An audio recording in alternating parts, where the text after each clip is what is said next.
Well, good afternoon. It is Sunday the 2nd of November, I believe, and I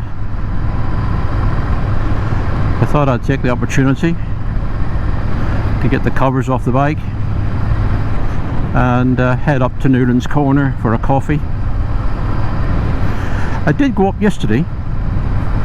The whole idea was to again get a nice coffee and see what other bikes were up there, and there was in fact a Ducati owners club meeting up there, so I'll put in some of that video that I took yesterday.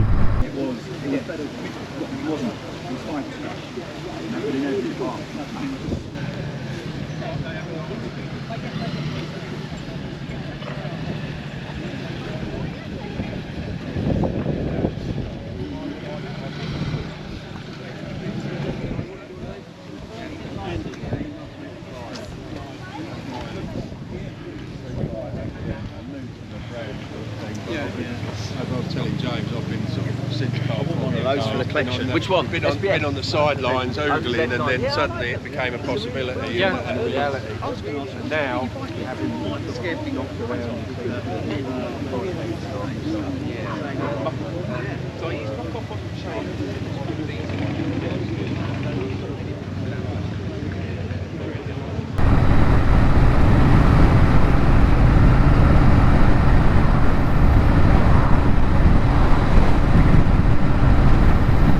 I'll go a slightly different route than I normally take to Newlands.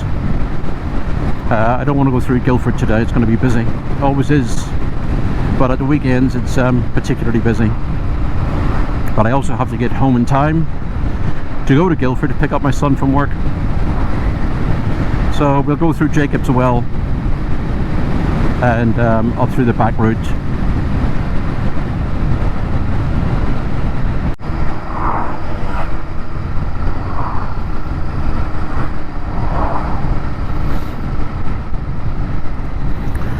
Warpeston Common, or Whitmore Common I believe, sorry. Very popular dog walking area. We're on Saltbox Road, which will take us around the back of Guildford, away from all the traffic, hopefully.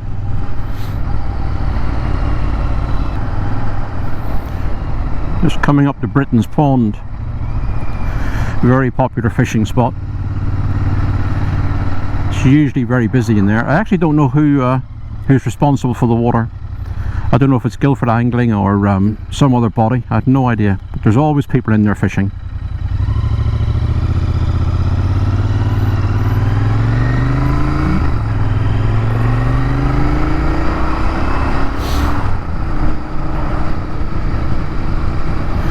So up at the next roundabout we'll take a left. We would normally go right and go down through the main walking road, but we'll take a left and then a right into Clay Lane. Then that will take us down through the back of Guildford onto the back road to where I'm going.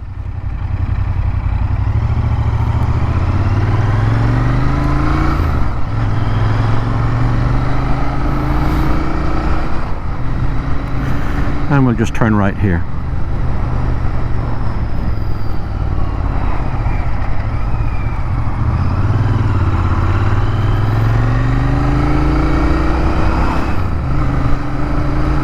Right, we're now on New Inn Lane, and that will take us up to the Epsom Road, straight over the roundabout, then up towards Newlands Corner.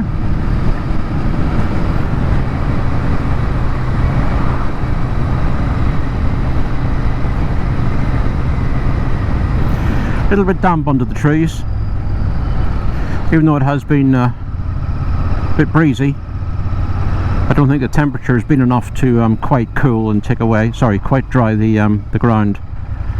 So it can be a little bit slippery under here, especially with the leaf fall we've got.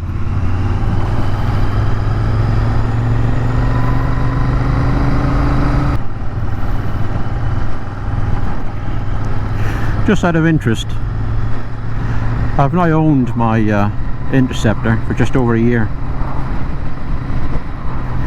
and I always promised I'd do a review at the end of the first year, which I really never got round to be honest. But there's not a lot of bad things I can say about this bike. I think I've said before on earlier vlogs, I'm not someone who is technically minded when it comes to motorcycles. I've had a few in my time. Probably the only one similar to this would have been the Honda 650 Eurosport, CX Eurosport, and I had that for a little while. But no, I cannot fault this bike. I think, like all of us, when you get a bike, you go on the forums, and on the forums you hear all kinds of horror stories. You're not going to like it, the suspension is terrible, rear shocks need changing, change the tyres, you'll want to change the exhausts. And I kind of wonder, why would you buy the bike if that's everything that you had to do to it? My bike is a 5-year-old bike. It's a 2020 model. A friend of mine had it as his second bike, and he sold it to me after I retired, and I wanted to get back in the saddle, and he let me have it. Very, very good mates rates. It's factory stock except for the seat. The seat's got a touring seat on it. It's even got the original tyres on it, and I think they were the old Pirelli Phantoms, which, you know, everybody hated. This bike has really served me so well. I've done just over 2,500 miles since I've had it. I know it's not a lot, but those are leisure miles. I don't use the bike to commute to work at all, as I don't work any longer. But I absolutely think it's a brilliant machine. Fantastic bike for someone coming into the hobby. I call it a hobby, but coming into motorcycling. And certainly a fantastic machine for anyone who is coming back to it, as I did. Afraid we're all stuck behind a cyclist going up this hill here, and there's not really an awful lot of opportunity or places to overtake, not for a car anyway. But I'm not going to take a risk. Right, well, we finished, and we managed to get past him. But yeah, going back to the Interceptor, it's got more than enough power in it for me. My need for speed got up and went years ago. This bike will trundle along all day at 70 on a motorway, and it won't miss a beat. It loves the A and B roads. Yeah, I can't say anything negative about it. Honestly, I cannot say anything negative about it. Like I say, you're not gonna break any speed records with it, but that's not what it's for. It's for me as a retiree to go out and enjoy myself, and I'm loving it. Right, just arriving. Newlands Corner. We'll see what's here or what isn't here. Oh, there's a few bikes there.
lovely, lovely coffee.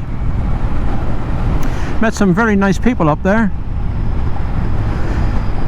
You know, in so much as the biking community is quite a friendly community, sometimes it can be a little bit cliquey, and if you don't have a machine that others find of interest, sometimes there is very little conversing that takes place. But a couple of other sorry, not Interceptor riders, a couple of other Enfield riders came along. Beautiful 500, very, very good condition, and a couple who had one had a Meteor 350 and the other had the Classic 350. And I have to say that if I ever felt that the Interceptor was starting to get a little bit heavy for me, not getting any younger, you know, I might look at one of the little thumpers, the little 350 thumpers, and it would probably be either the Classic or the Meteor. I quite like the styling, and as I've only got a very, very short leg, and I do only have a short leg, even the Interceptor is probably too tall for me. I think one of those little Meteors or Classics would suit me down to the ground. I don't do any motorway travelling, and if I do, it's for very, very short distances only. Most of what I do is on A and B roads, and I don't suppose for 1 minute that those little 350 singles would be lacking any power in what I wanted to do. So all in all, a nice ride out, a nice drink. Didn't have any cake, I promise,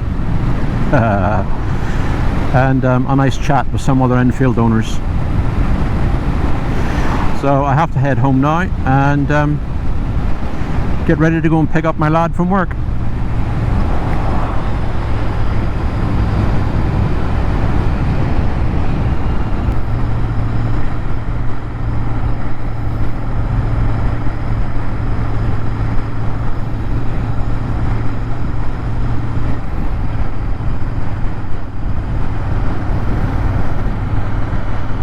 Caution, frogs crossing.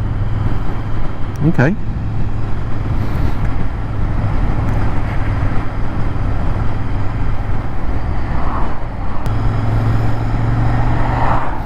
Well, now the sun has gone in, it's definitely getting a bit cooler. My upper body and legs are fine, but I am getting a little bit of a chill in the end of my fingies. And that's because I'm still wearing my summer gloves, which, to be fair, do come with supposed what they call thermal liners, which you can put in if you want to. I've got them in the back box, and I haven't put them on. But it's going to be winter glove time soon, and I do have a set of heated grips for this, which I haven't fitted yet, but I've got everything I think I need. I understand that there is a power takeoff in the headlight, which goes to a fused feed, which is linked through the ignition, which means you can't leave the heated grips on and they won't deplete your battery. So you can simply run the power cable down into the headlight, which I've already got a little wiring loom which splits off into two, so I could put a USB socket on there as well if I wanted to. It's a 10 amp fuse, and I believe the heated grips on full power only use about 4.3 amps. Yeah, that will do me quite nicely, no problem. But it's getting cooler, so I need to get the finger out and get them fitted.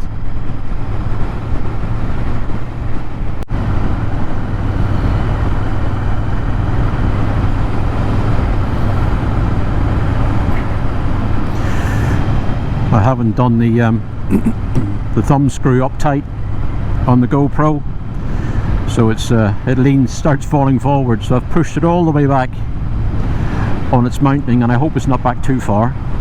I certainly don't want to be looking up into the sky. Right, well, I'm not far from home. Thank you so much if you've stayed to the end. I really appreciate that. As I said before, it's a small channel. It's only for me to diarise my rides out, and then as the winter months come in, my adventures out playing portable radio. So a thumbs up would be nice. I'll say I'm not after subscriptions, that's not important to me, but the thumbs up does put the channel out to a few more people who want to watch it, and that's something that I wouldn't mind. Right, but other than that, thank you so much indeed for your time. Just got to overtake this L driver while I've got the opportunity, and then I'll settle back into the speed limit. Right, thank you very much. We'll catch you next time. Have fun, and if you ride, ride safe. Bye.